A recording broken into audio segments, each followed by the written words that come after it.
5 pack जम्मा रु 25 मा।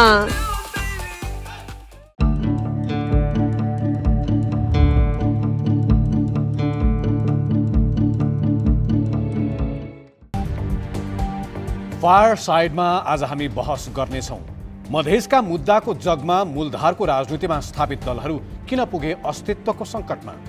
कांग्रेस र कम्युनिस्टलाई सत्तामा पुर्याउन सहायक मात्र बनिरहने पार्टीहरूले जनताको मुद्दा कति बोक्छन्, कति बोल्छन् र कति पूरा गर्छन्। देशका पुराना र ठूला राजनीतिक दलहरू सत्ता र शक्तिकै लडाईँमा मग्न भएका बेला आफूलाई वैकल्पिक राजनीतिक शक्ति बताउने दलहरू छिन्न भिन्न मात्रै छैनन्, अस्तित्वकै सङ्कटमा छन्। उनीहरूको उपस्थिति पहिचान र समावेशिताको लागि भन्दै भएका मधेस आन्दोलनको जगमा यसअघिका निर्वाचनबाट राष्ट्रिय राजनीतिमा बलियो र निर्णायक बनेका दलहरूको उपस्थिति समेत आज केवल गणितीय हिसाब किताबमा मात्रै सीमित छ। संसद होस् वा सरकारमा राष्ट्रिय बहसका मुद्दाहरूमा उनीहरू प्रभावहीन छन्। पार्टीभित्र नेतृत्वको विवादले हुने बारम्बारको टुटफुट, कम्युनिस्ट दलहरू र कांग्रेसको सत्ता स्वार्थका लागि बारम्बार प्रयोग हुनु, आफैले उठाएका मुद्दाहरूमा खरो उत्रन नसक्नु, बरु उल्टै तिनलाई सत्ता प्राप्तिको भर्याङ बनाउनु जस्ता कारणले उनीहरूको भविष्यमाथि प्रश्न उठ्ने गरेको छ।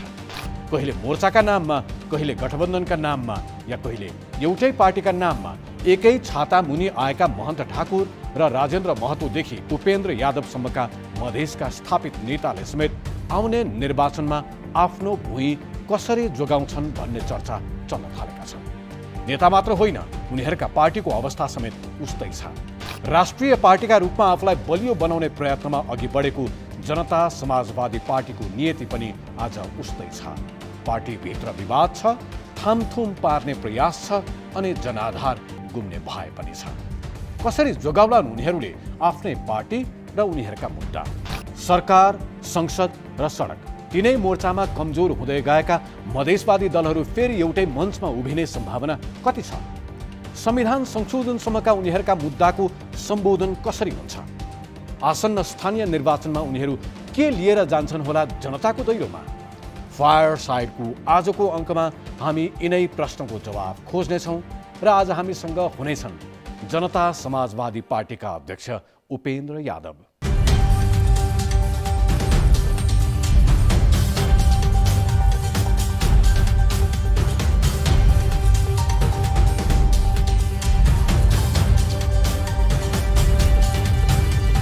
Nepal Telecom presents Fireside. उप प्रधान तथा परराष्ट्र मन्त्रीसम्म भइसकेका सत्तारूढ गठबन्धनको एक घटक जसपाका कार्यकारिणी अध्यक्ष उपेन्द्र यादव आज आफ्नै पार्टीभित्र समेत सङ्कटमा परेका नेता हुन्। अध्यक्षज्यू, स्वागत छ फायरसाइडमा। धन्यवाद। अध्यक्ष नै हुनुहुन्छ नि जनता समाजवादी पार्टीमा, है? यसमा शङ्का छ? कहिलेकाहीँ शङ्का हुँदो रहेछ तपाईँहरूको पार्टीमा को अध्यक्ष हुने नहुने भन्ने बारेमा विवाद चलिरहेको छ। लामो समय तपाईँ आफै पनि गुप्तवास बस्नुभयो, मिडियामा त्यति धेरै सुनिनु देखिनु भएन। केन्द्रीय समिति बैठक बसेर कसो गरेर मिलाउनु भयो?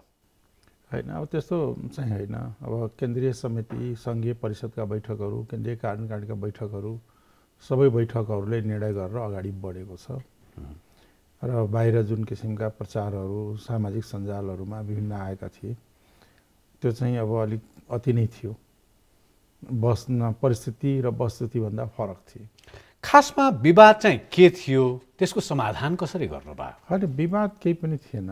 राजनीतिक विवाद, नीतिगत विवाद केही पनि थिएन। मतलब कुरा के एउटा आइरहेको थियो भन्दाखेरि कि अब महन्तजीसँग एकीकरण गर्दाखेरि राजपाबाट एउटा अध्यक्ष अनि त्यतिखेर हाम्रो समाजवादी पार्टीबाट अर्को अध्यक्ष, दुई अध्यक्ष र एउटा चाहिँ सङ्घीय परिषद दुईको अध्यक्ष, दुईटा कार्यकारिणी अध्यक्षको व्यवस्था गरेर हामीले सम्झौता गरेर एकीकरण गरेका थियौँ। तर राजपाको एउटा हिस्सा फुटेर गएर लोसपा बनाइसकेपछि त्यो खाली ठाउँमा अर्को अध्यक्ष ल्याउनुपर्छ भन्ने केही साथीहरूले सामाजिक सञ्जालहरूमा चाहिँ कुरा उठाएका थिए। सामाजिक सञ्जालमा मात्रै कि पार्टीभित्र कुनै उठाएको थिएन, कहिले पनि त्यस्तो प्रस्ताव आएन। र पछि सङ्घीय परिषदको बैठक बस्यो, केन्द्रीय समितिको बैठक बस्यो, त्यस र कार्यकारिणीको बैठक बस्यो र त्यो प्रस्ताव त्यहाँ कसैले प्रस्तुत गरेनन् र सबै यो मानेमा सहमति देखियो भन्दाखेरि अहिले अब विधान अधिवेशन पछि नयाँ विधान बन्ला र त्यसपछि जे व्यवस्था होला त्यो स्वीकार्ने हो। तर हाललाई चाहिँ के छ भन्दाखेरि एउटै कार्यकारिणी अध्यक्ष कायम गरेर अगाडि बढ्ने। तर तपाईँको अधिकार कटौती गरेर हेडक्वार्टर मुख्यालय एउटा खडा गरियो र हस्ताक्षर अशोक राईको पनि चल्ने र कतिपय ठाउँमा उहाँको मात्रै त्यसो चल्ने। भने अलिक गलत प्रचार हो। अब के प्रचार हो भन्दाखेरि मुख्यालय हामीले तत्काल केही निर्णयहरू गर्नु पर्यो, सधैँ कार्यकारिणी बस्दैन, केन्द्रीय समिति बस्दैन, त्यस्तो बेलामा केही निर्णय आए अपझट गरिहाल्नु पर्यो भने मुख्यालयले गर्ने, संस्थागत निर्णय गर्ने भन्ने कुरा एउटा हो। दोस्रो के हो त भन्दाखेरि अब मनोनयन पत्रमा हस्ताक्षर गर्ने भनेको कुरा चाहिँ के भन्दाखेरि अब योभन्दा अगाडि पनि हामीले रामशाह यादवलाई जिम्मा लगाएको थियौँ।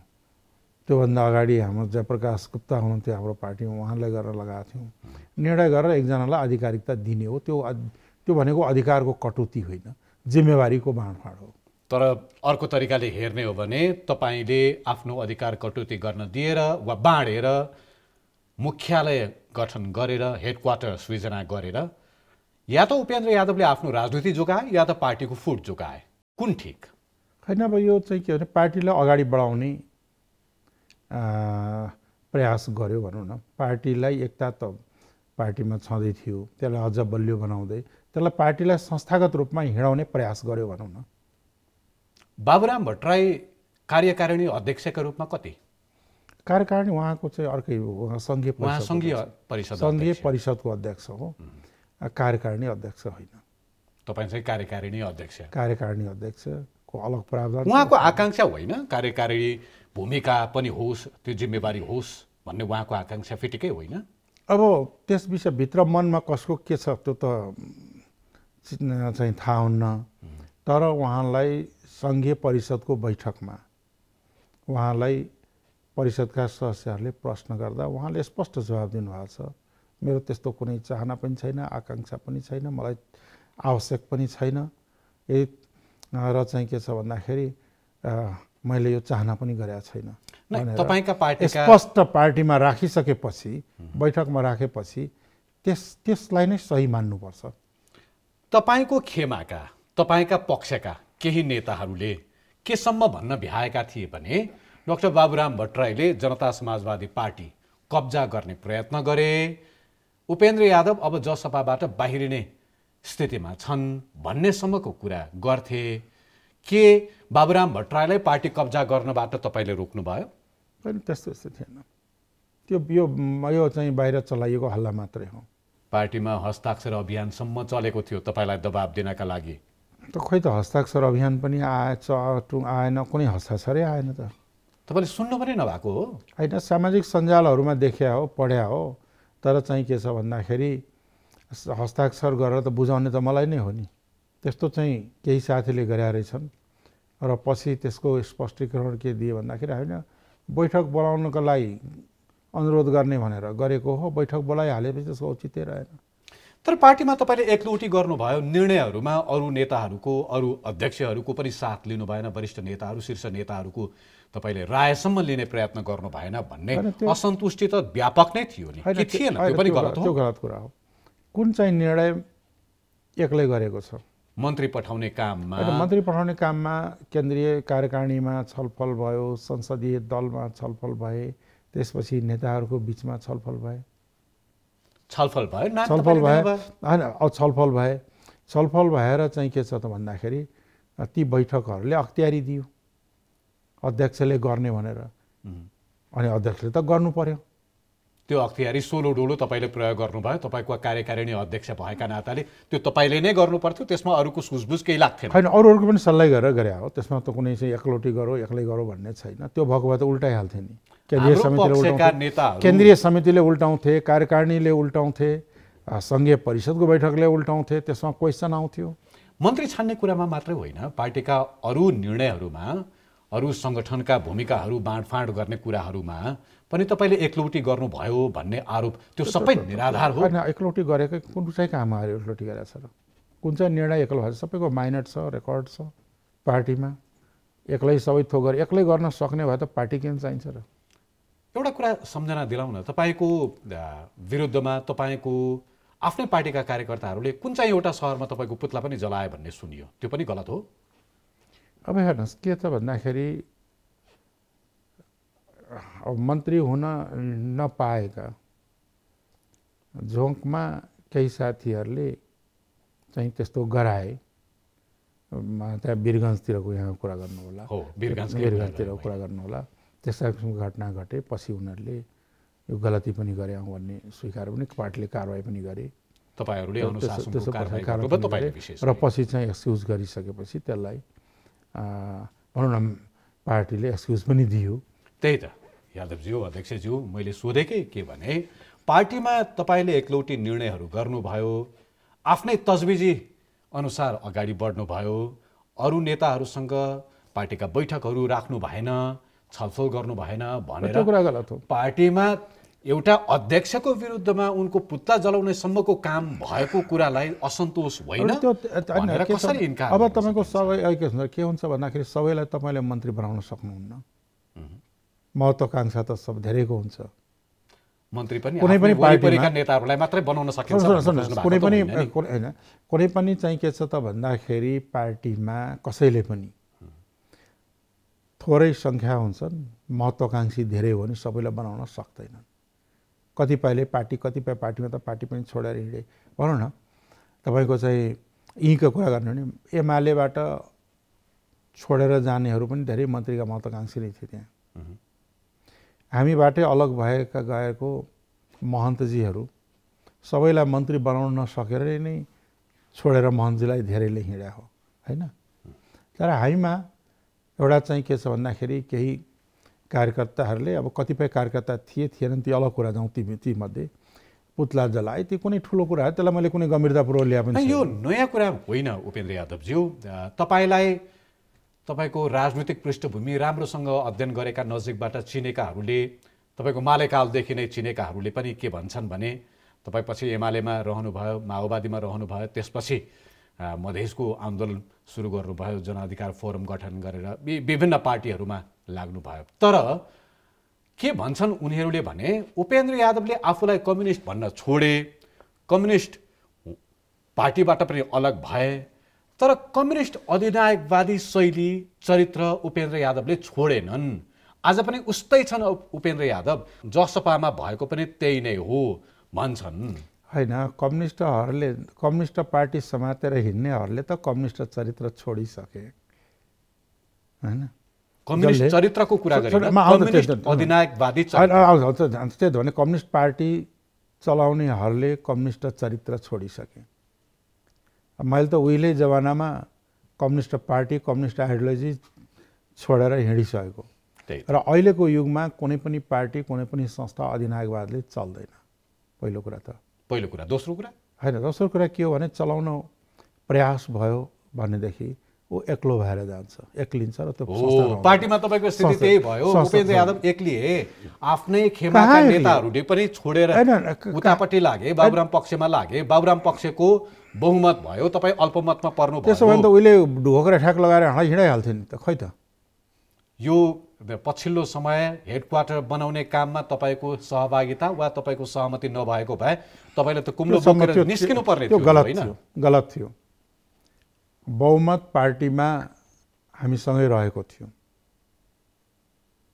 बहुमत नभएको भए अहिलेको अवस्था पनि हुने थिएन। एउटा कुरा अलिकति मनदेखि नै बताइदिनुहोस् न। हुन त तपाईँले बाबुराम भट्टराईको मनको कुरा मैले के जान्दछु र भन्नुभयो। बाबुराम भट्टराईको कार्यकारी ओहदामा रहने वा पार्टीको टप मोस्ट नम्बर 1 मा रहने त्यो चाहना चाहिँ रत्ति पनि थिएन भनेर मान्नुहुन्छ तपाईँ? अब चाहना राख्नु या नराख्नु अलग कुरा हो, तर नयाँ शक्ति उहाँको पार्टी र हाम्रो त्यस बेलाको सङ्घीय समाजवादी फोरम नेपाल बीचमा जुन सम्झौता भयो, त्यो सम्झौताको आधारमा समाजवादी पार्टी बनेको थियो र त्यसमा उहाँलाई सङ्घीय परिषदको अध्यक्षको जिम्मेवारी दिएको थियो। उहाँले त्यसलाई स्वीकारेर आउनुभयो। त्यसपछि त्यो पार्टी राजपासँग एकीकरण भयो र जनता समाजवादी पार्टी बन्यो। जनता समाजवादी पार्टीमा दुईवटा कार्यकारिणी अध्यक्ष हुँदाखेरि पनि व्यवस्था हुँदाखेरि पनि उहाँ सङ्घीय परिषदकै अध्यक्षको रूपमा रहनुभयो। त्यसलाई उहाँले स्वीकारेर अगाडि बढ्नु भएको छ। जुन यथार्थ हो त्यो यही नै हो। यो अलिक अगाडि नेपाली कङ्ग्रेसमा नेतात्रय भन्ने एउटा चलन थियो। त्यो नेतात्रय एउटा संरचना, औपचारिक अनौपचारिक जे भनौँ, त्यसले सबै थोक निर्णय गर्ने। त्यस्तो संरचनालाई सूर्यबहादुर थापाले भूमिगत गिरोह भन्ने गरेका थिए। पछि गिरिजाको पालामा निवासको निर्णय भन्ने चलनमा आयो। कम्युनिस्ट पार्टीहरूमा हेडक्वार्टर, पोलिट ब्युरो यस्ता संरचनाहरू पहिलेदेखि नै थिए, जसले पार्टीको सबैभन्दा शक्तिशाली संरचना भनेर अरू छलफल कार्यकर्ताहरूलाई, अरू नेताहरूलाई छलफलमा प्रवेश गर्न नदिकन आफ्नो तजविजले निर्णयहरू गर्थ्यो। उता भारतमा इन्दिरा गान्धीको पार्टीमा त्यस्तोलाई पार्टी आलकमान भनिन्थ्यो। तपाईँहरूको पार्टीमा पनि त्यो हेडक्वार्टर भन्ने बन्यो। यसले पनि त्यो सर्वशक्तिमान एउटा संरचनाको भूमिका निर्वाह गर्छ। होइन, त्यो फरक छ। त्यो के हो त भन्दाखेरि हाम्रो पार्टीमा केन्द्रीय समितिपछि कार्यकारिणी छ। कार्यकारिणीमा पदाधिकारी 3 जना मात्रै छौँ हामी। सङ्घीय परिषद अध्यक्ष, केन्द्रीय अध्यक्ष र वरिष्ठ नेता। अरू कार्यकारिणी समितिका अन्य जुन 35 जना 36 जना सदस्य हुनुहुन्छ उहाँहरूको पदाधिकारीको रूपमा पदनाम दिन बाँकी नै रहेको छ। त्यसले गर्दाखेरि के हो त भन्दाखेरि तत्काल आइपर्ने निर्णय लिनुपर्ने विषयहरूमा पदाधिकारीहरूले 3 जनाले लिने। अब 3 जना पदाधिकारी त हुँदैन, पदाधिकारी त अरू पनि हुन्छन् भोलि गएर निर्णय भएर। त्यसले गर्दाखेरि तत्काल चाहिँ त्यसलाई पार्टी मुख्यालय भनेर मुख्यालयले निर्णय गर्ने। तर ती निर्णयहरू कार्यकारिणीबाट अनुमोदन गराउनु पर्ने। त्यो हेडक्वार्टरमा अरू नेताहरू पनि थपिन्छन् पछि नरहन पनि सक्छ। यो तत्कालको एरेन्जमेन्ट मात्रै हो। तपाईँहरूले विधान महाधिवेशन भनेर असारका लागि तय गर्नुभएको छ। त्यो विधान महाधिवेशनले यो संरचना लगायत अरू संरचनामा पनि फेरबदल आउँछ। अहिलेको विधान पनि हाम्रो के हो भने विभिन्न पार्टीहरूलाई मिलाउनका लागि एउटा सम्झौता पत्र जस्तो राजनीतिक सम्झौता पत्रै हो विधान हाम्रो। यसको फ्लो डिफ्रेन्ट ठाउँमा डिफ्रेन्ट किसिमको छ। अब विधान महाधिवेशन यो स्थानीय चुनावको 1 महिनापछि सकेपछि विधान अधिवेशन उसले नयाँ विधान ड्राफ्ट लिएर आउँछ र नयाँ विधान पारित भइसकेपछि सबै थोक विधानको संरक्षण अनुसार अगाडि बढ्ने हो। त्यो पार्टीभित्रको अध्यक्ष कतिजना रहने भन्ने विषयमा तपाईँले पनि फेसबुकमा लेख्नुभयो। अर्का अध्यक्ष सङ्घीय परिषद अध्यक्षले पनि बारम्बार मिडियामा, सोसल मिडियामा भनिराख्नु भएको छ 3 जना अध्यक्ष रहने कि 2 जना अध्यक्ष रहने कि 1 जना अध्यक्ष सबै कुरा विधान अधिवेशनले त्यो 1 जना मात्रै अध्यक्ष रहने गरेर तय गर्ला वा अहिलेकै जस्तो 3 जना वा 2 जना रहने संरचना बनाउला। त्यो विषयमा विधान अधिवेशनले महाधिवेशनले ढुङ्गो गर्ने हो। अहिले जुन एरेन्जमेन्ट छ यो नै अहिले विधान अधिवेशनसम्म जान्छ। पार्टी विधान अधिकार त कार्यकर्ता कि रहँदैन भन्ने पनि छ। होइन, त्यो अधिकार कार्यकर्ताको हो, पार्टीका विधान अधिवेशन आउने प्रतिनिधिहरूको हो। तपाईँ आफू चाहिँ के मत राख्नुहुन्छ? अब त्यस विषयमा हम छलफल गरौँ। म त के छ भन्दाखेरि छलफल गरेर जे टुङ्गो लगाउँछ अधिवेशनले त्यसलाई स्वीकारेर अगाडि बढ्ने हो। यो एउटा विषय भयो। तपाईँको पार्टीमा एमसिसीले पनि बडा रोल खेल्यो। तपाईँको पार्टीलाई सकसमा पुर्यायो नि, होइन? तपाईँ त चुपचाप बस्नुपर्ने, मौन रहनुपर्ने, लुकेर बस्नुपर्ने एक हिसाबले स्थिति किन भयो त्यस्तो? कहाँ लुकेर बसेको कुरा हो। अब एमसिसीको विषयमा हामीले आफ्नो धारणा पार्टीको निर्णय गरेर राख्यौँ। 12 बुँदे घोषणासहित पारित गर्ने हाम्रो पार्टीको निर्णय त्यही हो। कहिलेको निर्णय?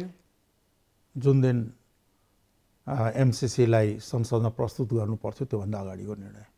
मैले त्योभन्दा अगाडिको कुरा गरेको। जति बेला गठबन्धनको बैठकहरू बसिरहेको थियो, सर्वदलीय बैठकहरू बसिरहेको थियो, गठबन्धनको बैठकहरू बसिरहेको थियो, तपाईँको पार्टीबाट बाबुराम भट्टराई गठबन्धनको बैठकमा जानुहुन्थ्यो, तपाईँ कहिले जिल्ला भ्रमणमा हुनुहुन्थ्यो, कहिले यही रहेर पनि गठबन्धनको बैठकमा सहभागी हुनुहुन्थेन, तपाईँ सार्वजनिक रूपमा पनि एमसिसीका बारेमा बोल्नुहुन्थेन।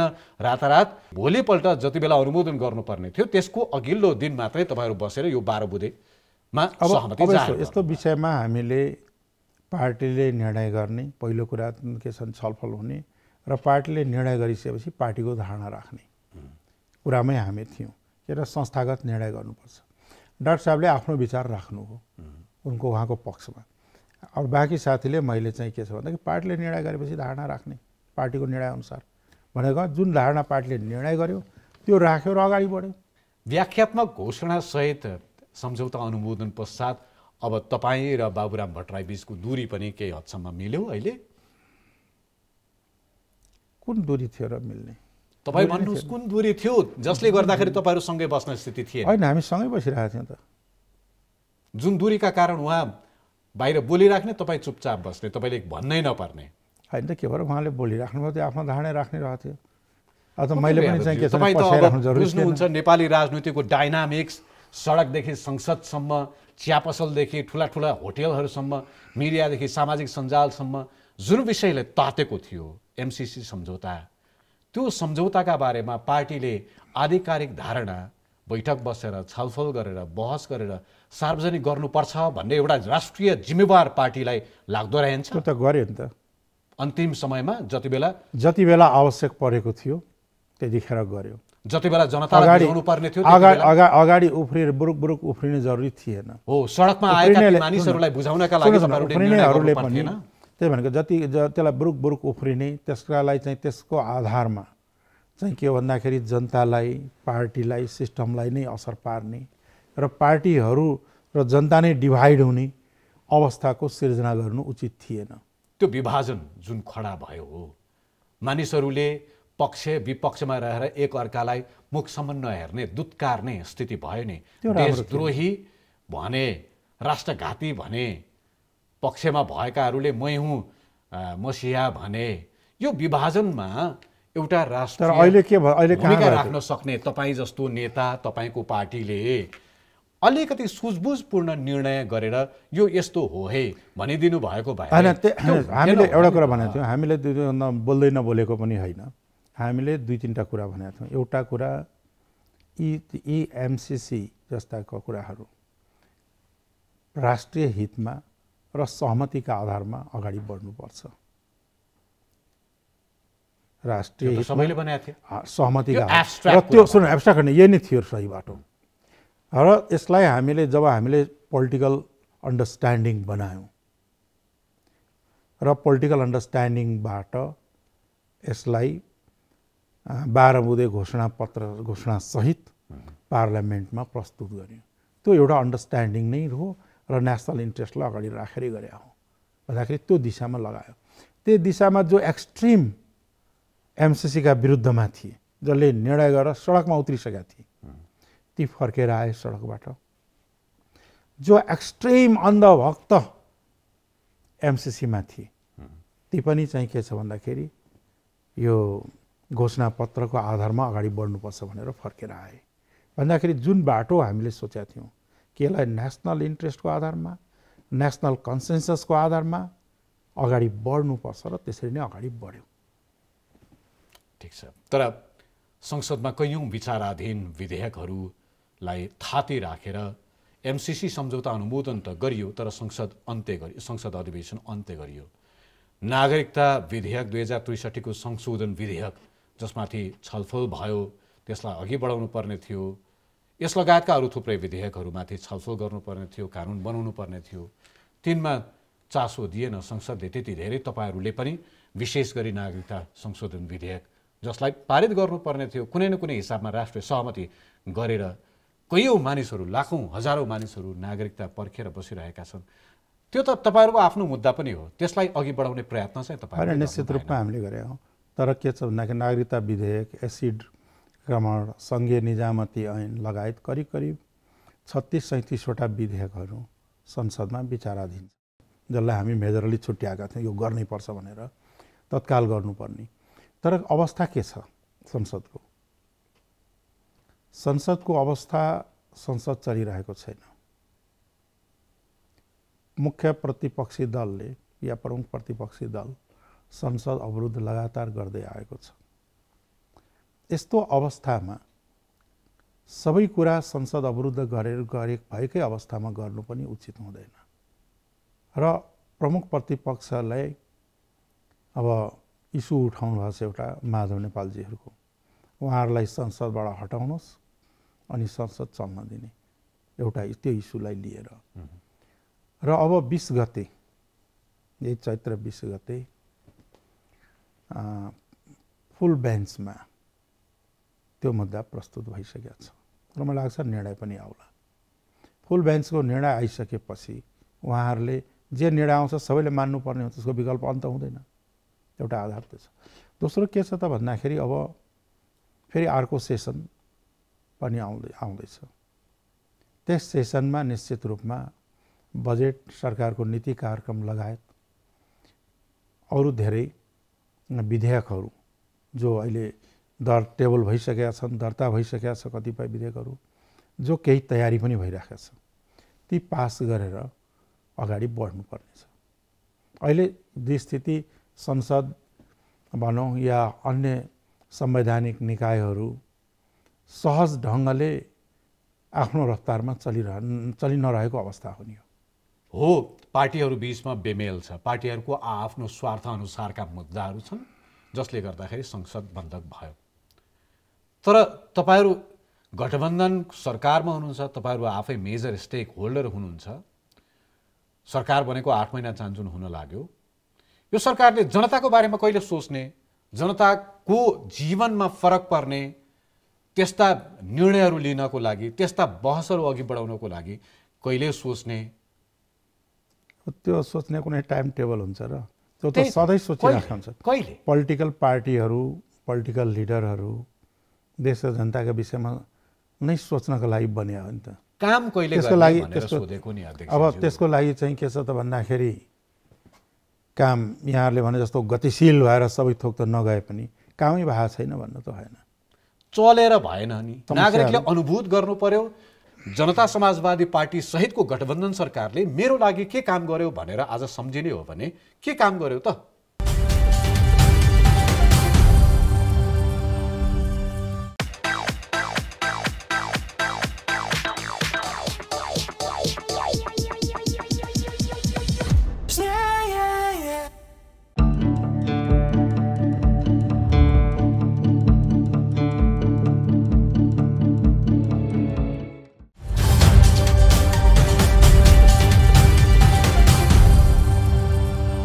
जनता समाजवादी पार्टी सहितको गठबन्धन सरकारले मेरो लागि के काम गर्यो भनेर आज सम्झिने हो भने के काम गर्यो त? अब यस्तो यो सरकार बन्या कति भयो र? 8 महिना चान्चुन भयो। 8 महिना भयो। हामी सरकार जोइन गरेको 5 महिना भयो। 5 महिनामा के भयो? 6 महिना छ। अब यो 5 महिनाको बिचमा 8 महिनाको पनि हेर्ने हो भने कुन परिस्थितिमा सरकार बनेको पहिला र कस्तो परिस्थिति त तपाईहरूले पार लगाउनु भयो। अहिलेको सरकारको सबभन्दा ठुलो उपलब्धि भनेकै चाहिँ के हो भन्दाखेरि मुलुकमा सङ्घीय लोकतन्त्रलाई बचाउनु हो नम्बर 1। त्यसपछि मुलुकलाई फेरि कन्स्टिट्युसनल ट्र्याकमा ल्याउनु हो, जो योभन्दा अगाडि अर्कै दिशामा गइसकेको थियो। त्यसपछि सरकारले लाई सञ्चालन गर्ने, प्राप्त गर्नका लागि सिएमपी बन्या हो। अब त्यो सिएमपीका लाई कार्यान्वयन गर्नलाई कतिपय संसदबाट अनुमोदन गर्ने, पारित गर्ने विषयहरू रहे। संसद अवरुद्ध रहेका कारण पनि रहे है। त्यसले गर्दाखेरि धेरै कामहरू यहाँले भने जस्तो धेरै कामहरू गर्न सकेन। त्यो यथार्थ हो। तर के छ भन्दाखेरि अब बाँकी समयमा महत्त्वपूर्ण कार्यहरू त फेरि गर्न बाँकी नै छ, गर्नु नै पर्छ। जुन परिस्थितिमा यो सरकार बन्यो त्यो परिस्थिति आफैले सर्वोच्च अदालतले सरकार गठन गर्ने बाटो खोलिसके पश्चात तपाईहरूले जेका लागि सडकमा आन्दोलन सुरु गर्नु भएको थियो त्यो त पार लागिसक्यो। आज पनि यिनै बहाना देखाएर नागरिकका जीवनमा प्रत्यक्ष असर गर्ने कामहरू गर्नको लागि कतिन्जेल बहाना बनाएर बस्छ यो सरकार, तपाईहरू पनि सहभागी भएको सरकार। अब मुख्यतः के छ भन्दाखेरि हामी पनि सहयोगी भएको सरकार, सहभागी भएको सरकार को विषयमा त्यसलाई गतिशील बनाउने कुरामा हामी पनि चिन्तित नै छौँ। अपेक्षा गरे जति त हुन सकेका छैन, त्यो यथार्थ हो। तर के छ भने के पनि हुँदै भएन, खत्तमै भयो भन्ने चाहिँ पनि होइन।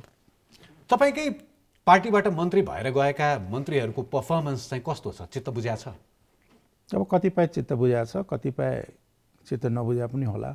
सामान्य नै छ। अहिले कुनै ठुलो उल्लेखनीय नै एकदम भयो भन्ने छैन, तर के छ भने मुख्य सबै मन्त्रीको पर्फर्मेन्स भनेको सरकारको पर्फर्मेन्स हो एक्ज्याक्टली र त्यसको नेतृत्व प्राइम मिनिस्टरले गर्छन्।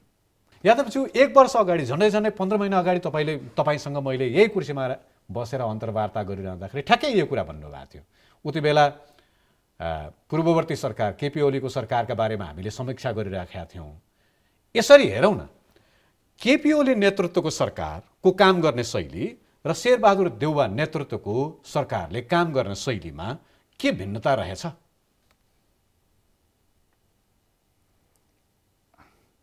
अब भिन्नता र समानता भन्ने खोज्नुभन्दा नि केपी ओलीको आफ्नो खोजौँ न तपाईँहरूले त्यो सरकार विस्थापन गरेर नयाँ सरकार बनाउनु भयो। अब तपाईँहरूले गठबन्धन बनाउनु भयो, सरकार बनाउनु भयो, तपाईँहरूले आफ्नो मन्त्रीहरू पठाउनु भयो, गिभ एन्ड टेक होला त्यहाँनिर।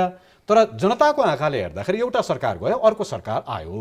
मैले सोध्ने तपाईँलाई भनेको, तपाईँको सरकार, तपाईँ पनि सहभागी भएको सरकार र योभन्दा अगाडिको सरकारको काम गर्ने शैलीमा के फरक छ? अब अहिले गठबन्धनको सरकार हो र गठबन्धनको सरकार जति सहज एकलौटी भएको सरकारमा हुँदैन। केपी ओलीलाई एउटा सुविधा के थियो भन्दाखेरि त्यतिखेरको नेकपा या प्रचण्डजी सहितको पार्टी जुन थियो ऊ आफैमा बहुमत थिए र उनलाई हरेक काम गर्न कतैबाट कसैलाई सोधिराख्नु पर्दैन थियो। यसकारण त्यति बेला तपाईँहरूले काम गर्न पाउनु भएन, तपाईँ आफै पनि मन्त्री हुनुहुन्थ्यो। त्यस कारणले उहाँलाई सजिलो थियो काम गर्न, त्यसकारण तपाईँले काम गर्न पाउनु भएन। मेरो कुरा छोड्नु, त्यहाँ उहाँलाई तपाईँले जुन आएको त्यस कारणले चाहिँ कि उहाँलाई सजिलो थियो र उहाँले आफू निर्णय गरेर अगाडि बढ्नुहुन्थ्यो। अहिले के छ त भन्दा गठबन्धनको सरकार हो, बहुमत त एक्लै छैन कसैको।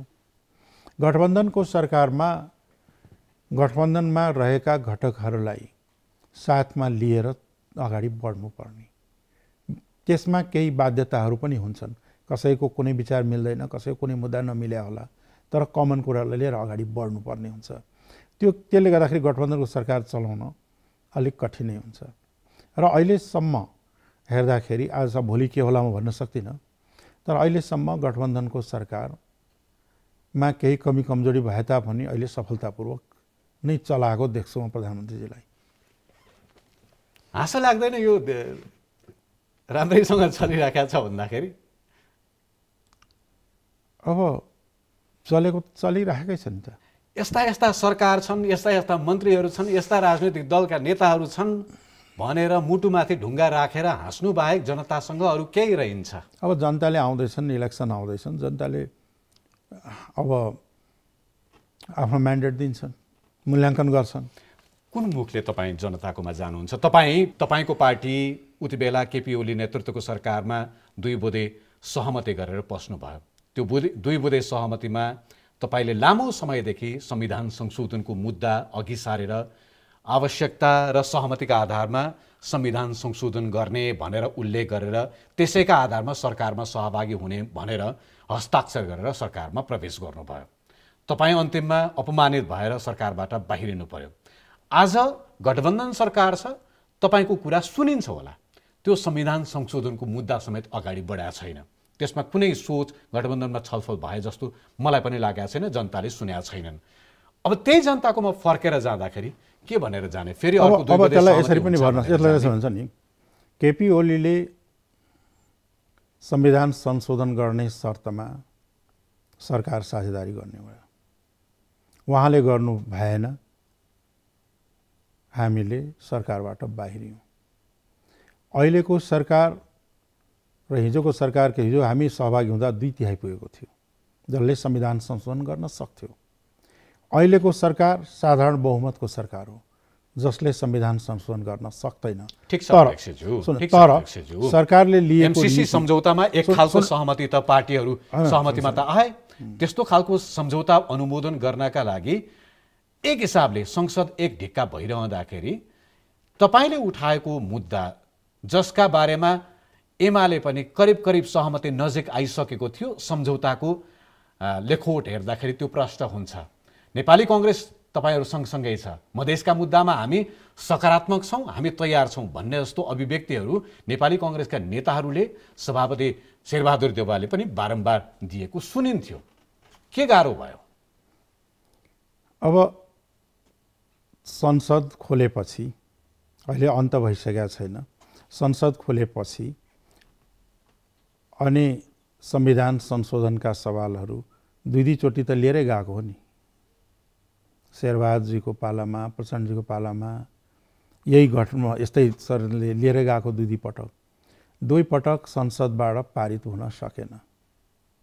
बहुमत पुग्यो, 2/3 पुगेन। त्यसले गर्दाखेरि के हो भने अब संविधान संशोधनको विषय 5वटा पार्टीको कमनले स्वीकार गरेको कमन मिनिमम प्रोग्रामको विषय पनि हो। सरकारको दायित्व पनि उनले प्रयास गर्नुपर्छ संसद खुलेपछि। संविधान संशोधनको मुद्दा तपाईहरूले भन्नुहुन्छ नि बारम्बार, समावेशिताको कुरा, प्रतिनिधित्वको कुरा, पहिचानको कुरा, यसभन्दा अगाडि तपाईँहरूको मधेस आन्दोलनका अझै अगाडिको कुरा भन्दैछौँ हामीले सिस्टमका चेन्जको कुरा पनि गर्दैछौँ। हो, यी कुराहरू चाहिँ कहाँनिर मात्र आउने रहेछ, कहाँनिर मात्रै सुनिने रहेछ भने टेलिभिजनमा यसरी तपाईँले अन्तर्वार्ता दिँदा वा कहिलेकाहीँ जनताको माझमा गएर भाषण गर्नुपर्दा, भोट माग्नु पर्दा मात्रै सुनिने रहेछ। गठबन्धनको बैठकमा तपाईँको पार्टीको कार्यक्रमहरू बनाउने सवाल हामीसँग 2/3 मेजोरिटी भएको भए उहिले भइसक्थ्यो। तपाईँहरूलाई पत्याउने कसरी? त्यसकारणले सुन, कसैसँग छैन। होइन, यो यसो छ के छ त भन्दाखेरि संविधान संशोधनका मुद्दा र जनताका समस्यालाई एड्रेस नगरिकन धेरै लामो चल्दैन। हामीले चाहिँ यो संविधानलाई संशोधन गर, परिमार्जन गर, पुनर्लेखन गर अनि मात्रै मुलुकले गति लिन सक्छ भनिरहेको छु।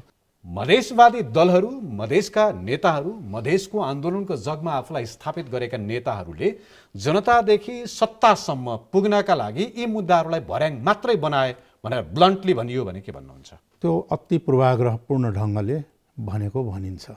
किन भन्दाखेरि मधेस मुभमेन्टले के परिवर्तन ल्यायो मुलुकमा?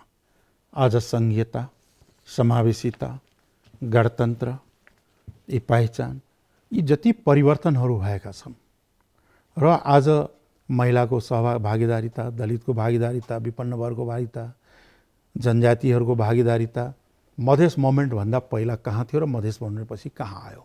जुन आज यो समावेशी लोकतन्त्र देख्दै हुनुहुन्छ, जुन परिवर्तन देख्नुहुन्छ, यो परिवर्तन कुन मुभमेन्टले ल्याएको छ? कुन पोलिसीले ल्याएको?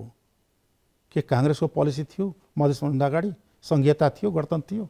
के कम्युनिस्टहरूको पोलिसी समावेशी लोकतन्त्र थियो? सीमान्तकृत समुदायहरूको लागि चाहिँ के छ भने व्यवस्था गरौँ लगायतका कुराहरू चाहिँ के छ भन्दाखेरि उठिराखेको छ। यो मधेस मुभमेन्टको देन होइन। तपाईँहरूले सुरु गरेको आन्दोलन, तपाईँहरूले सुरु गरेको अभियानको एक्नोलेजमेन्ट एक ठाउँमा छ, तर तथ्यहरू पनि हेरौँ न। तपाईँहरूले गरेकै आन्दोलनको बलमा यो संघीयता आयो, समावेशिताका कतिपय मुद्दाहरू संविधानमा पनि उल्लेख भयो। एकचोटि फर्केर हेरौँ न, तपाईँको पार्टीको नेतृत्व रहेको मधेस प्रदेश, त्यहाँको आँकडा एकचोटि बताउँ तपाईँलाई, सम्झना दिलाउँ, तपाईँलाई थाहा पनि होला। मधेसमा दलितको जनसङ्ख्या 16.25% छ। मधेसको सरकारमा 0% सहभागिता दलितको छ, जबकि तपाईँले मेन्सन गरेका आन्दोलनहरूमा 11 जना त दलितको शहादत भयो। मेरो तथ्याङ्क त सुनाउन दिनुहोस्। प्रदेशसभामा 32 जना महिला सांसद छन्। सरकारमा, क्याबिनेटमा, मन्त्री परिषदको बैठकमा सहभागिता जनाउन सक्ने 1 जना पनि महिला छैनन्। थारूको सहभागिता मधेस प्रदेशको सरकारमा छैन। यी तथ्याङ्कहरू भन्दै जाने हो भने अझै केन्द्रको सरकारमा तपाईँले पठाएका 4 मन्त्रीहरूमध्ये 3 जना यादव छन्। मधेसको सरकारमा 5 जना यादव छन्। पहाडे समुदायको प्रतिनिधित्व छैन, थारू समुदायको प्रतिनिधित्व छैन। यो तथ्याङ्कहरूले तपाईँले भनेको समावेशिता, पहिचान, प्रतिनिधित्व कहाँनिर जोडिन्छ? अब तपाईँको दोस्रो चलाइ हेर्नुहोस्। अहिले मधेस प्रदेशमा 4वटा पार्टीको सरकार छ होइन? 4वटा पार्टीको सरकार छ।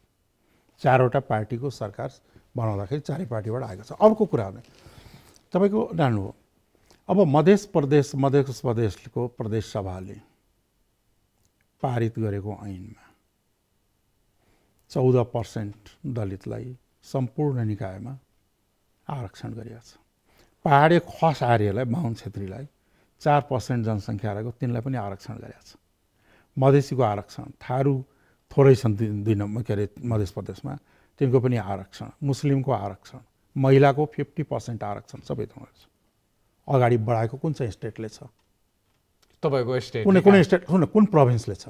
मध्य प्रदेशमा त्यो प्रतिनिधित्व कहाँ छ? सुन अब त्यो एकै दिनमा सबै थोक हुन्न। अर्को कुरा मध्य प्रदेशमा रोल मोडल किन हुन सक्दैन भनेर चारवटा पार्टी मिलेर बनेको सरकार, चारवटा पार्टीको निर्णय जसपाले गरिदिँदैन नि। चारवटा पार्टीमा दलित रहन्छन्, महिला रहन्छन्, थारू रहन्छन्, पहाडी समुदाय महिला पनि छन् मिनिस्ट्रीमा, नभएको होइन। राज्य मन्त्री छन् 3 जना छन् त, राज्य मन्त्री होइन। अब यहाँको कुरा गरौँ काठमाडौँको केन्द्रीय सरकारमा सबभन्दा ठुलो पार्टी नेपाली कङ्ग्रेस, त्यत्रो धेरै मन्त्री बनाउँदाखेरि 1 जना थारू मात्र। त्यसपछि माओवादीको त 1 जना पनि मन्त्री छैन नि मधेसको। किन के भन्ने त्यसलाई? हाम्रो माधवजीहरूको तर्फबाट 1 जना पनि मन्त्री मधेसको छैन। उहाँहरूलाई त म यो प्रश्न सोधेको सुन किन छैन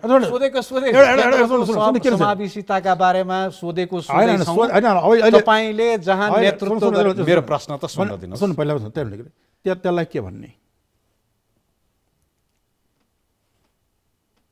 जहाँ तपाईले रोल मोडल बनाउन सक्नुहुन्थ्यो, नमुना बनाउन सक्नुहुन्थ्यो, त्यहाँ किन अब यो एकै दिनमा हुन सक्दैन भन्ने एकै दिनमा पनि हुन सक्दैन। अर्को कुरा के छ, सुरुवात भएको छ, पोजिटिभ साइड पनि छ, नभएको होइन। सुरुवात भएको छ। जुन देशमा मधेसीलाई नेपाली भन्दैन थियो, अहिले पनि आइडेन्टिटी क्राइसिस छ। बिहारी धोती भाइ भन्दै थियो, यही ठाउँको शासकहरूले जातिहरूले वर्गले हो। धोती भाइ, मधेसी, बिहारी, भारतीय, मर्सिया भन्दै थियो नि, थिएन? तिनको स्ट्रगलले आज यो मुलुकमा मध्य प्रदेश जन्मिएको छ र आइडेन्टिफाई भएको छ हामी मधेसी हौँ, नेपाली हौँ भनेर। संहिताको सबैभन्दा राम्रो अभ्यास गर्ने प्रयत्न गर्ने सरकार अनि अर्को कुरा मध्य प्रदेश हो भन्ने कुरामा स्वीकार गर्दै हुन सक्ने प्रयासहरू खालि केन्द्रसँग अधिकारको विषयमा झगडा मात्रै गरेर बस्ने कि आफूले गर्न सक्ने काम पनि गर्ने भन्ने मात्रै प्रश्न हो नि। मध्य प्रदेशलाई सञ्चालन गर्नका लागि कति ह्युमन रिसोर्स दिएको छ? फेरि त्यही कुरा गर्नु। इकोनोमिक रिसोर्स के छ? त्यो स्टेट त सबैको हो नि, होइन? मध्य प्रदेश भनेको अलगै देश त होइन नि, नेपालको एउटा प्रोभिन्स हो नि, होइन? त्यो प्रोभिन्सलाई अहिलेको प्रोभिन्स एक त अधिकारविहीन प्रोभिन्स हो, त्रिशङ्कु जस्तो। न उसको कुनै युनिट छ, तल माथिबाट कति झर्ला र थप्ला भन्ने मात्रै छ, जो संहिताको मर्मको विपरीत छ। करेक्सन त्यहाँ गर्नु छ। करेक्सन के छ भन्दाखेरि यहाँको मानसिकतामा गर्नु छ। प्रोभिन्सलाई सङ्घीय प्रणालीमा अधिकार सम्पन्न प्रोभिन्स, उसको आफ्नो ब्युरोक्रेसी, आफ्नो पुलिस, आफ्नो फोर्स, आफ्नो रिसोर्स र आफ्नो चाहिँ के छ भन्दाखेरि जुडिसियरी पनि हुन्छन् धेरै प्रोभिन्स फेडरल सिस्टमहरूमा, प्रोभिन्सियल जुडिसियरीहरू। तिनका अधिकार सम्पन्न बनाउने र सोच सम्पन्न बनाउने, अनि उसलाई चाहिँ के छ भन्दाखेरि कार्य गर्न अगाडि बढ्ने हुन्छ। तर नेपालमा कन्स्टिट्युसनल, त्यस कारणले संविधान पुनर्लेखन भने हो नि मैले। यो संविधान त अन्तरिम संविधानले दिएको अधिकारभन्दा पनि कटौती गरिएको छ। त्यस कारणले मैले संघीयतालाई के छ भने अपाङ्ग बनाइएको छ। अपाङ्गताले धेरै समस्याहरू उत्पन्न भएको छ। यो मध्य प्रदेश मात्रै होइन, यहाँ काठमाडौँको यो 3 नम्बर प्रदेशमा के भइरहेछ? बागमती प्रदेशमा हो, सबै प्रदेशको कुरा गरौँ। त्यसले भनेको मैले के भने संविधानमा डिफेक्ट छ, सिस्टममा करेक्सन गर्नु जरुरी छ। सिस्टम मात्रै कि नियत पनि नेताहरूको? अब सिस्टम चेन्ज गर्यो भने नेताहरूको नियत चेन्ज गर्न बाध्य हुन्छ, चेन्ज भएन भने ऊ आउटराइट बाहिर फ्याँकिन्छ। एउटा ब्रोडर पर्सपेक्टमा हेरौँ न, हामीले सिस्टम त बारम्बार परिवर्तन गऱ्यौँ नि, होइन? नेपालका नेताहरू त उही रहे, उनीहरूको चरित्र उनीहरूको एउटै रह्यो, नियत एउटै रह्यो। दुर्भाग्य त्यो हो। दुर्भाग्य के हो भन्दाखेरि नेपालमा वास्तवमा के हो भने आन्दोलन, हरेक आन्दोलन पछि सरकार मात्र बदल्ने बढी भयो। राणा विरुद्धको आन्दोलन गर्यो, राणै आएर बस्यो। यता गणतन्त्रका लागि लड्नेहरू, गणतन्त्रवादीहरू अल्पमतमा भए, गणतन्त्र विरोधीहरू बहुमतमा भए। त्यस कारणले चाहिँ के भयो त भन्दाखेरि नेपालमा हरेक ठुल्ठुला आन्दोलन पछि आन्दोलनकारी शक्ति चाहिँ कमजोर हुने, आन्दोलन सफल भए पनि असफल भए पनि, तर आन्दोलनका विरुद्धमा रहेका शक्तिहरू पुनः सरकार सत्तामा आउने, अनि आन्दोलनकारीका एजेन्डा उसले कहाँबाट बोकेर हिँड्छ त? त्यस्तो किन हुन्छ यादवज्यू? त्यो चाहिँ के छ त भन्दाखेरि त्यो चाहिँ दुर्भाग्य नेपालमा हमेसा हुँदै आयो। अन्य मुलुकहरूमा यस्तो हुँदैन। त्यो नेपालीले सामना गर्नुपर्ने भाग्य हो कि साँच्चै त्यसमा केही कारण छ? अब त्यस विषयमा त अलिकति रिसर्चै गर्नु पर्ला, तर मलाई त जहाँसम्म लाग्छ कि आन्दोलनकारी शक्तिहरूले आन्दोलनकारी जनमत तयार गर्न कहीँ न कहीँ चुक्या हो कि त्यो चेतनालाई फैलाउनमा कहीँ कमी रहेको हो कि, या तपाईको चाहिँ के छ भन्दाखेरि यो खेलमा, राजनीतिक सत्ताको खेलमा, यो पावर एक्सर्साइजका खेलमा रेभोल्युसनरी फोर्सहरू कमजोर साबित भएको हो कि, धेरैवटा फ्याक्टरहरू छन् यहाँ। त्यस्ता आन्दोलनकारी शक्तिहरू किन एक ढिका हुन सक्दैनन् त? तपाईँले नै नेतृत्व गरेको पार्टी 9 पटक फुटेछ, हेर्नुहोस् त। अब हेर्नुहोस् के छ भन्दाखेरि फुट्ने यो लिस्ट डेभलप कन्ट्रीमा कुन चाहिँ पार्टी फुट्ने र जुट्ने प्रक्रियाबाट गएन। ठिक छ, तपाईँको कुरा गर्नु हैन, हाम्रो तपाईँको नेतृत्वमा सबैको नेतृत्व एउटै सुन्नुस्, उपेन्द्र यादव, उपेन्द्र यादव जसले मधेसको आन्दोलन हाक्यो, हाम्रो त के छ, जसलाई कुनै समय मधेसको मसिया पनि भनियो, उसले नेतृत्व गर्ने पार्टी 9 पटक किन फुट्छ? यो मुलुकमा राजनीतिक दलहरूको स्थिरता हुन सकेको छैन, जसले यहाँले अघि भन्नुभयो नि सरकारको गति, अरूको गति के भयो, त्यसलाई पनि असर परेको हो। त्यसको राजनीतिक दलहरू कुनै समय तपाईहरू सँगसँगै आन्दोलन गरेको एउटै मुद्दामा, एउटै विषय लिएर, एउटै माग लिएर सडकमा होमिएको दलहरू, विशेष गरी मधेस केन्द्रित दलहरू एक ठाउँमा आउने सम्भावना अब छ? हेर्नुहोस् के छ भनेदेखि नेपालमा दलहरू मिल्ने र टुट्ने यो निरन्तर चलिरहन्छ। यो नन स्टप चाहिँ होइन, यो चाहिँ चलिरहने हो। यस गतिले कहिले कोसँग मिल्ने फेरि टुट्ने, अब कम्युनिस्ट पार्टीहरू कहिले मिल्ने कहिले टुट्ने, फेरि एउटै गएर जाने, यो अरू पार्टी पनि टुट्ने फुट्ने, कुनै पार्टी फुटेको घोषणा नगरे पनि धेरैवटा पार्टीको मोर्चा जस्तो हुने, यो दुर्भाग्य हो यो मुलुकको। यो दुर्भाग्यका बीचमा तपाईहरू आफू चाहिँ निर्वाचनमा, स्थानीय तहको निर्वाचन आउँदैछ, कसरी जाँदै हुनुहुन्छ? उपेन्द्र यादव त अब मधेसमा सकिए भन्छ नि त। त्यो चुनावको परिणामले देखाउँछ। चुनाव पछि फेरि तपाईँको हाम्रो भेट होला नि। हुन्छ, जरुर हुनुपर्छ, जरुर हुन्छ। त्यतिखेर सकियो कि सकिएन भने हिसाब गर्नु होला। आज उपेन्द्र यादवको जनमत, जनाधार मधेसमा करिब करिब छैन भन्छन्। होइन, त्यसलाई नेकपा एमाले तपाईका मेजर ठाउँका जनप्रतिनिधिहरू प्रवेश गराएको छ। एकजना मान्छे जो वास्तवमा भन्ने हो भनेदेखि चुनावको टाइममा हाम्रो समर्थनबाट जिते हुन्, हामीले तिनलाई पार्टीमा ल्याएको हो। तिनले गएर अब सुन्नुहोस्, अब एकजना गएछन्, अब पर्सि हजारौँ आउँदैछन्। ती हजार भनेका चाहिँ नेकपा एमालेमा प्रवेश गर्ने र तपाईको पार्टीमा दोस्रो कुरा के छ, अर्को सुन्नु, आज मधेसमा मात्रै होइन पहाडमा समेत जसपा अगाडि बढ्दैछ। हिमाल मधेसबाट पहाड हिमालसम्म पुगिसक्यो। अब मधेसको आधार बलियो बनाउँदै हिमाल र पहाडमा गइसक्यो। चुनाव अगाडि तपाईले यति नभनिकन त फेरि तपाईले परिणामले देखाउँछ। हिजोको भन्दा पछिल्लो चुनावको भन्दा बढी सिट अहिले हाम्रो यो चुनावमा आउनेमा आउँछ।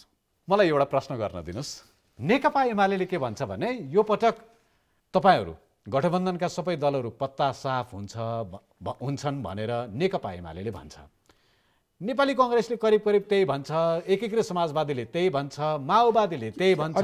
हैन, जनता तपाईलाई एउटा कुरामा सोध्छु, अस्ति राष्ट्रिय सभाको चुनाव हुनु अगाडि त्यही भनेको थियो नि, परिणाम के हो? राष्ट्रिय सभाको निर्वाचनमा के परिणाम भयो त? त्यो भन्नेले जवाब पाएन। त्यो त जनप्रतिनिधि र सांसदले दिने मतका आधारमा कुरा। त्योभन्दा अगाडि के भनाइ थियो त?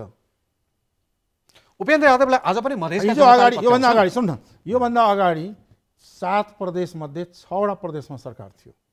आज कहाँ गए ती? तपाईप्रति वा मधेसका कुनै दलहरूप्रति वा कुनै पनि राजनैतिक दलहरूप्रति पूर्वाग्रह पेश गर्न पनि चाहन्न, राख्दा पनि राख्दैन। तर प्रश्नहरू त जीवित नै छन्।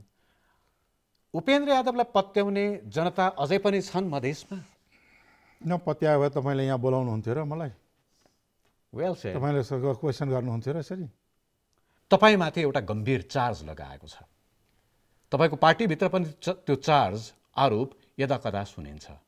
उपेन्द्र यादवले जातिगत आधारमा राजनीति गर्न खोज्यो, यादवहरूलाई मात्रै समेट्न खोज्यो, अरूलाई माइनस गर्न खोज्यो भनेर आरोप मधेसमा पनि सुने, मैले तपाईँको पार्टीका नेताहरूबाट पनि सुने। अब तपाईँले पत्याउनु हो यो कुरालाई? मैले सुने। अब हाम्रो पार्टीमा जति इन्क्लुजन छ नि, समावेशिता, सबै पार्टीको लिस्ट राखेर हेर्नुहोस् त सबभन्दा बढी हाम्रोमा छ।